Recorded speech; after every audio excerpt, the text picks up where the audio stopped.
Christian Love Hall. I am a 20-something-year-old black trans man from Philly, also Jamaican. I am an activist, the founder of the Philly Trans March. Also, I'm a poet, conscious hip hop artist. I do photography, I bartend. I started rapping at a very young age, probably at the age of maybe 9. I started recording professionally at the age of 15, and people loved me. I was a really wise and witty, lyrical female MC. I'm so weak in the knees, I can hardly breathe, but I don't mind. What do they call? I was almost signed at one point. I performed on 106 in Park. So I got up there, I think, and I said I was almost signed.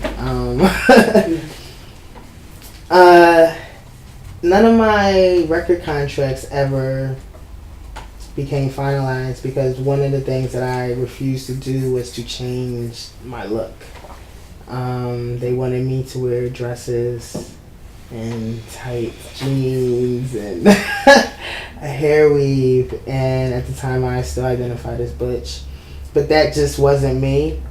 And one of the things about being the type of MC I am is that I'm real in my lyrics, in real life, in my presentation. So I refused to change, so I didn't get signed. Growing up and being in Philly, I lived in a Jamaican household, and I was the only child. What was considered a tomboy, and I got in a lot of trouble. I was very angry. Nobody really understood me. I didn't think it was tomboy. I felt like it was something deeper than that. I was in a gang at one point. South Philly was subject to a lot of gangs when I was growing up. So I was in a gang briefly, and got into writing poetry, listening to some gangster hip hop artists. I kind of connected to the music because it was what I was living every day. And so in connecting to it that way, I heard the poetry in it, and I started rapping. And that's how I got into my music. I concentrated on my art, and that's where my activism, I think, started.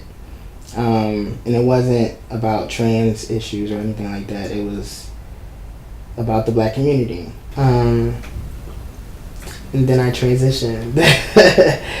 I found myself in a community of beautiful people. And I think the heart of any activist is really just caring about people and loving people and wanting to see people, okay. One year, I went to 4 funerals for slain trans women. And it really affected me. Like, there's a war right now against trans women, specifically trans women of color. Many of our sisters have been murdered in the city. Not only have they been murdered, the police have not really given the same attention to the investigations as they do to those who are cisgendered. The media misrepresents us. They'll use wrong pronouns, wrong names, and just it's a really disrespectful situation. The last funeral that I went to was the funeral of Stacey Blahnik, and she was just a huge figure in the ballroom scene in the city of Philadelphia, and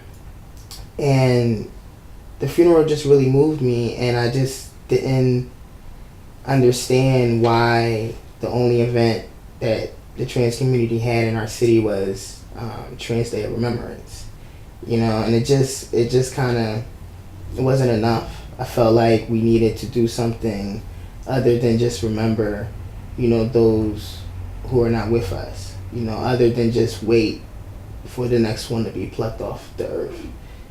So I wanted to create a movement, and I did that with the Philly Trans March, which was founded in 2011. We had our first one last year, October.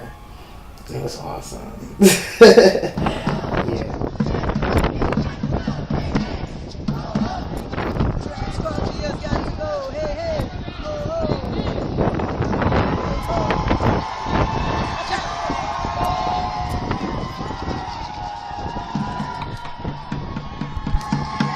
So right now, I'm 2 years in my transition, and I feel like I'm starting from scratch almost. I have tons of music, but it's all pre-T. My voice is different. I'm not the same person, so I have to now create music that is by Christian. So that's what I'm doing. It's a little tricky to navigate. I still have kind of like my old fan base who know me from before, so they're transitioning with me, and are getting used to that sound. And then I have new fans, and I don't look like your average male rapper. I don't sound like your average male rapper, so people are kind of figuring out how to take me. Is he gay? What? Trying to be like the first trans male, like mainstream hip hop artist. Like, that would be awesome. It's funny, one of the things that I heard recently, an elder said to me, and young people, we don't really talk to a lot of elders, so when I do get the opportunity to speak to one, I always listen very closely because it's like it's a rarity and it's something that I cherish. She was an older trans woman, and she said that activism was in me and it was a call from God, and I can't give up, and I can try to give up as frustrated as I get, but it's always going to call me back because it's in me. And I never really took on a spiritual approach to it. Then I started thinking about Martin Luther King and Malcolm X and Gandhi. And I feel like to be a leader, you have to have an awesome heart. And so I take that